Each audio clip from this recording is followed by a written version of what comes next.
అందరికీ నమస్కారం. Welcome back to Vamshi Bhavani. So ఇవాల్టి ఈ వీడియో మనం ఏం డిస్కస్ చేయబోతున్నామంటే we're going to discuss levels of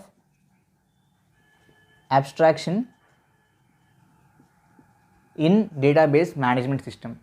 so చాలామంది మీ కాలేజ్లో కానీ ఎక్కడైనా సరే మీకు లెవెల్స్ ఆఫ్ అబ్స్ట్రాక్షన్ అంటే ఏంటో చెప్తారు. దాంట్లో 3 ఉంటాయి లెవెల్స్. అంటే ఒకటేమో లాజికల్, ఒకటేమో మామూలుగా మనకి conceptual, external view, physical views ఉంటాయి. చెప్తాను నేను అవి, బట్ అవి చెప్పి వదిలేస్తారు. But what is the whole meaning of levels of abstraction? అసలు అబ్స్ట్రాక్షన్ అంటే ఏంటి, ఇది తెలుసుకోవడం చాలా ఇంపార్టెంట్. ఓకే, సో తెలుసుంటే దట్స్ ఓకే, తెలియకపోతే మాత్రం జాగ్రత్తగా వినండి, because it is important. Okay, only then బేసిక్గా అక్కడ ఏం జరుగుతుంది మీకు అర్థమవుతుంది. సో బిఫోర్ మూవింగ్ ఫార్వర్డ్, బేసిక్గా అన్అకాడమీ వాళ్ళు ఈ మంత్ మొత్తం ఎవ్రీ సండే ఫ్రీగా గేట్ కోసం మాక్ టెస్టులు నిర్వహిస్తున్నారు. ఓకే, ఈ మాక్ టెస్ట్లోని క్వశ్చన్స్ అన్నీ కూడా ఒరిజినల్ గేట్లో ఏ విధంగా ఉంటాయో, అంటే డిఫికల్టీ లెవెల్ కానివ్వండి, టాపిక్ కవరేజ్ కానివ్వండి, అదే విధంగా ఉంటాయి. So if you are preparing, do appear for the test. దాంతోపాటు మీకు తెలిసిందే ఎవ్రీ సండే మనకి అన్అకాడమీలో 1 hour 11 AM కాంబాట్ ఎగ్జామ్ ఉంటుంది. ఈ కాంబాట్ ఎగ్జామ్లో బేసిక్గా ఫ్రీ ఎగ్జామ్ అయినప్పటికీ గెలిస్తే బోల్డ్ అని బెనిఫిట్స్ ఉంటాయి.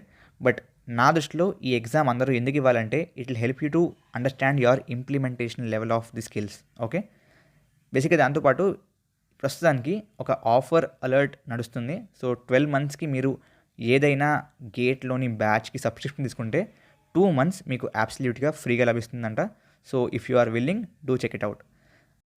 ఇంకొకటి ఏంటి అంటే వీళ్ళు ఈఎస్సీ కోసం బేసిక్గా ఒక గైడెన్స్ ప్రోగ్రామ్ నిర్వహిస్తున్నారంట ఢిల్లీలో 10th నుంచి 17th మధ్యలో.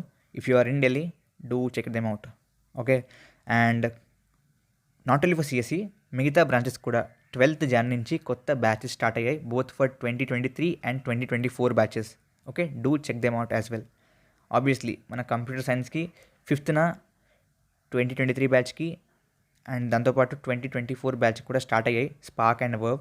Do check them out. Okay, and బేసిక్గా ఈ బ్యాచెస్ ఏదైనా సరే మీరు ఎన్రోల్ అవుదాం అనుకుంటే వంశీ10 అనే కోడ్ వాడితే మీకు వీటిల్లో 10% అబ్సల్యూట్లీ డిస్కౌంట్ లభిస్తుంది. ఓకే, సో లింక్స్ డిస్క్రిప్షన్లో ఉంటుంది. సింపుల్ ఎగ్జాంపుల్ ఇస్తాను మీకు బేసికల్ లెవెల్స్ ఆఫ్ అబ్స్ట్రాక్షన్కి. నౌ ఒక కాఫీ మేకింగ్ మెషిన్ ఉందనుకుందాం. ఓకే, ఇది ఒక coffee making machine. So in this we can have several levels of abstraction. నేను మీకు ఎగ్జాంపుల్ ఇస్తాను, మీకే అర్థమవుతుంది. 1 level of abstraction can be బేసిక్గా ఇక్కడ ఒక బటన్ ఉందనుకోండి. ఈ బటన్ని క్లిక్ చేసిన వెంటనే మనకి కాఫీ వచ్చేస్తుంది. బటన్ని క్లిక్ చేసిన వెంటనే కాఫీ ప్రిపేర్ అయిపోయి వచ్చేస్తుంది. This can be 1 level of abstraction. So ఒక వ్యక్తి ఎవరైతే కాఫీ మెషిన్ని కాఫీ కలెక్ట్ చేసుకోవడానికి మాత్రమే వాడుతున్నాడో తనకి ఇంత మాత్రమే తెలుసు ఆ కాఫీ మెషిన్ గురించి. బటన్ క్లిక్ చేస్తే కాఫీ వస్తుంది. So this is 1 level of abstraction. What can be 1 more level of abstraction? 1 more level of abstraction can be like బేసిక్గా దీంట్లో మిల్క్ మరియు కాఫీ బీన్స్ యాడ్ చేస్తే బేసిక్గా కాఫీ వచ్చేస్తుంది. So milk plus coffee beans add చేశాక okay అప్పుడు click చేస్తే మనకి బేసిక్గా కాఫీ వస్తుంది. This can be 1 more level of abstraction. So ఎవరైతే మెయింటెనెన్స్ పీపుల్ ఉంటారో, ఎవరైతే రోజు కాఫీ మిల్క్ యాడ్ చేస్తారో వాళ్ళు ఏమనుకుంటారంటే సో మనం ఇది యాడ్ చేసిన వెంటనే లోపల మిక్స్ అయిపోద్ది, సో ఆ విధంగా కాఫీ క్రియేట్ అవుద్ది. This can be 1 level of abstraction. Deeper level of abstraction ఏంటి? లైక్ బేసిక్గా ఎవరైతే ఈ మెషిన్ తయారు చేశారో హీ నోస్ దట్. సో బేసిక్గా ఈ బటన్ని క్లిక్ చేసిన వెంటనే there is a embedded system that's working in.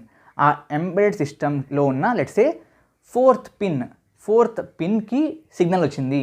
ఆ 4th పిన్కి సిగ్నల్ వచ్చిన వెంటనే మన మిల్క్ కంటైనర్లోంచి 200 ml ఆఫ్ మిల్క్ తీసుకున్నాం. కాఫీ బీన్స్లోంచి let's say 10 grams of coffee beans తీసుకున్నాం. ఆ తర్వాత కాఫీ బీన్స్ ఇది 2 మిక్స్ చేయబడ్డాయి. ఓకే, ఆఫ్టర్ దాట్ ఈ 2 మిక్స్ చేశాక if this excess of amount just 200 ml finally is put into the cup that is placed here. Okay, ఇదంతా ఎవరికి తెలుసు? ఎవరైతే దీన్ని డెవలప్ చేశారో తనకు తెలుసు. So all these are levels of abstraction. All these are basically ways to look at ఎలాగైతే ఈ కాఫీ ప్రిపేర్ అవుతుంది అని చూడడానికి డిఫరెంట్ వేస్ అంతే. ఓకే, సో ఇది చాలా చాలా higher view of abstraction. Okay, so ఇక్కడ ఏం జరుగుతుంది? జస్ట్ క్లిక్ చేస్తే కాఫీ వచ్చేస్తుంది అనుకుంటున్నాం. దానికంటే కొంచెం డీపర్ లెవెల్ ఆఫ్ అబ్స్ట్రాక్షన్ ఏంటి అంటే ఇది. అండ్ ఫైనల్గా చెప్పాను చూసారా, డెవలపర్కి తెలుస్తుందని చెప్పి, that is the deeper level of abstraction. ఇవన్నమాట లెవెల్స్ ఆఫ్ అబ్స్ట్రాక్షన్ అంటే. Okay, so I hope you got a idea బేసిక్గా లెవెల్స్ ఆఫ్ అబ్స్ట్రాక్షన్ అంటే ఏంటని. ఓకే, బేసిక్గా ఇప్పుడు మనకి ఊప్స్ ఉంటుంది కదా concept, object oriented programming system, దాంట్లో కూడా మనకి అబ్స్ట్రాక్షన్ అనే కాన్సెప్ట్ ఉంటుంది. బేసిక్ దాని మీనింగ్ ఏంటి అంటే యూజర్కి ఎంత కావాలో అంతే మనం తెలియచేద్దాం, no need to let him the complete thing, as simple as this. So basic ఇక్కడ యూజర్కి బటన్ క్లిక్ చేస్తే కాఫీ వస్తుంది అని తెలిస్తే చాలు, he need not know that బేసిక్గా అక్కడ క్లిక్ చేసిన వెంటనే లోపల ఒక ఎంబెడెడ్ సిస్టమ్ ఉంది, దానికి 4th పిన్కి సిగ్నల్ వెళ్ళింది, ఆ సిగ్నల్ వెళ్ళిన వెంటనే ఆ లోపల ట్రిగర్ అయింది, he need not know that. So బేసిక్గా we're hiding levels of abstraction, we're hiding this level, we're hiding this level. So hiding these abstractions levels is nothing but abstraction in OOPs. So మనకి OOPs ఉంటుంది చూసారా, అది ఇదే. అర్థమైందా? I hope it is clear. అర్థం కాకపోతే very simple thing, ఒక 3 minutes video వెనక్కి వెళ్ళండి, మళ్ళీ చూడండి, ప్లీజ్ డూ దాట్. ఓకే, అర్థం అవుతుంది పక్క, ఒకసారి కాకపోతే నెక్స్ట్ టైం అర్థమవుతుంది. Okay, try to understand, it is important. Okay, ఎలాగో అర్థమైంది కాబట్టి now let's move into the topic of levels of abstraction in DBMS. So బేసిక్గా there are 3 levels of abstraction అనమాట. First, second, third. ఫస్ట్ ఏంటి అంటే it is called external view, okay, or view level అంటారు దీన్ని, external view or view level అంటారు. Second దాన్ని logical level or conceptual level అంటారు. దీన్ని ఏమంటారు? కాన్సెప్చువల్ లెవెల్ అంటారు. దీన్ని ఫిజికల్ లెవెల్, థర్డ్ దాన్ని physical level or internal level అంటారు. And guys by the way, మీకు బ్యాక్గ్రౌండ్లో ఏమైనా కుక్కల అరుపులు వినిపిస్తే కనుక ప్లీజ్ ఇగ్నోర్ ఇట్. బేసిక్గా ఇప్పటికీ నేను వీడియో 4 times మధ్యలో ఆపేసా just because of the shouting. ఇప్పుడు నేను సెపరేట్గా ఒక రూమ్కి వచ్చి మొత్తం అన్ని క్లోజ్ తీసుకుని లోపల చేస్తున్నాను, బట్ ఇంకా బయట అరుస్తున్నాయి అవి. I'm not sure if that's being recorded in the audio or not. ఒకవేళ ఆడియో రికార్డ్ అవుతే కనుక please ignore it. Yeah, so internal level అనమాట. ఓకే, సో బేసిక్గా ఈ లెవెల్స్ ఏంటి? ఇందాక మీకు చెప్పినట్లుగా బేసిక్గా ఈ external view or view level ఏం జరుగుద్ది అంటే బేసిక్గా ఈ యొక్క డీబీ ఏదైతే ఉందో, మన డేటాబేస్ ఏదైతే ఉందో, సో ఈ విధంగా ఉంటుంది అనమాట. ఇది ఒక level of abstraction, then this is 1 level of abstraction, then this is 1 level of abstraction. Finally ఇవన్నీ దేనికంటే మన డిస్క్ అనమాట. ఓకే, ఈ డిస్క్లో ఏమవుతుంది? Disk is the place where, okay disk, yeah, disk is the place where our data is stored. మన databases కానీ tables కానీ all that are stored in this disk అనుకుంటే this is the first level of abstraction. Okay, బేసిక్గా ఈ డిస్క్లో data ఉంది కదా, ఈ డిస్క్లో డేటా బేసిక్గా ఎలా స్టోర్ అవుతుంది, structure of data, format of data, అదంతా is stored in physical level or internal level. What about the logical level? బేసిక్గా ఆ లాజికల్ లెవెల్ ఏం చెప్తుందంటే బేసిక్గా రిలేషన్ ఏంటి, ఆ టేబుల్ ఏంటి, దాంట్లో ఏం డేటా స్టోర్ చేసాం. సి, ఇక్కడ how the data is stored, ఇక్కడ what data is stored. Got it? ఇక్కడ ఏంటి హౌ, ఎలా, ఇక్కడ ఏ డేటా స్టోర్ అయ్యింది.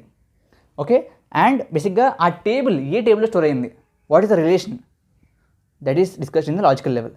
మరి ఈ వ్యూ లెవెల్ ఆర్ ఎక్స్టర్నల్ లెవెల్లో how the DB is going to be kind of queried. అంటే ఇందా చెప్పాను కదా మీకు లాస్ట్ వీడియోలో, బేసిక్గా డేటాబేస్ మేనేజ్మెంట్ సిస్టంలో మనం బేసిక్గా డేటాని మ్యానిపులేట్ చేస్తాం, స్టోర్ చేస్తాం, డిఫైన్ చేస్తాం అండ్ కన్స్ట్రక్ట్ చేస్తాం. సో ఆ ఆపరేషన్స్ ఎలా చేయాలి అనేది it is discuss here. So మీరు చూసుకుంటే సేమ్ కాఫీ లెవెల్ లాగానే డేటాబేస్ ఆల్రెడీ రెడీగా ఉందని చెప్పి మీకు తెలుసు, దాని మీద మ్యానిపులేషన్ ఎలా చేయాలని చెప్పి మాత్రమే ఆలోచిస్తుంది ఈ లెవెల్. దీంట్లో ఏం డేటా స్టోర్ చేసాం అంటే ఆ డేటా న్యూమరికల్ డేటా, ఇమేజ్ డేటానా, ఆర్ మనకి అది మ్యూజిక్ డేటానా, ఏం టైప్ ఆఫ్ డేటా అది, వాట్ డేటా ఈజ్ స్టోర్డ్ అనేది ఆలోచిస్తుంది. That is second level of abstraction. Third level ఏంటి అంటే బేసిక్గా ఆ డేటా మీరు ఏంటి ఎలా అని చెప్పి ఆలోచిస్తున్నారు, కానీ బేసిక్గా ఎలా క్వెరీ చేయాలని ఆలోచిస్తున్నారు, ఆ డేటా ఏంటి అని ఆలోచిస్తున్నారు, బట్ దాన్ని యాక్చువల్గా డిస్క్లో ఎలా స్టోర్ చేయాలి, దట్స్ అగైన్ అ పాయింట్ కదా. సో అది బేసిక్గా మనం ఆలోచించేది ఆర్ చేసేది ఫిజికల్ లెవెల్ ఆఫ్ అబ్స్ట్రాక్షన్లో. Got it? So physical level మీద ఆధారపడుతుంది. ఎవరు? మన logical level. And logical level మీద ఆధారపడేది మన వ్యూ లెవెల్. అర్థమైందా? This is as simple as that. Levels of abstraction మీకు క్లారిటీగా అర్థమైంది అనుకుంటున్నాను. అర్థం అవ్వకపోతే కమెంట్లో నాకు చెప్పండి. బట్ అర్థమయ్యేలా చెప్దామని చెప్పి నేను మ్యాక్సిమం ట్రై చేశాను. ఓకే, బేసిక్గా ఆ కాఫీ ఎగ్జాంపుల్ మీకు బాగా అర్థమవుతే దిస్ విల్ బి కేక్ వర్క్ ఫర్ యూ. అది అర్థం కాకపోతే మాత్రం ఇది కష్టంగా ఉండొచ్చు. సో కాబట్టి ఫస్ట్ ఆ కాఫీ ఎగ్జాంపుల్ని బాగా అర్థం చేసుకోండి. Okay, yeah. So that's all for now guys. Thank you very much and జై హింద్, జై భారత్.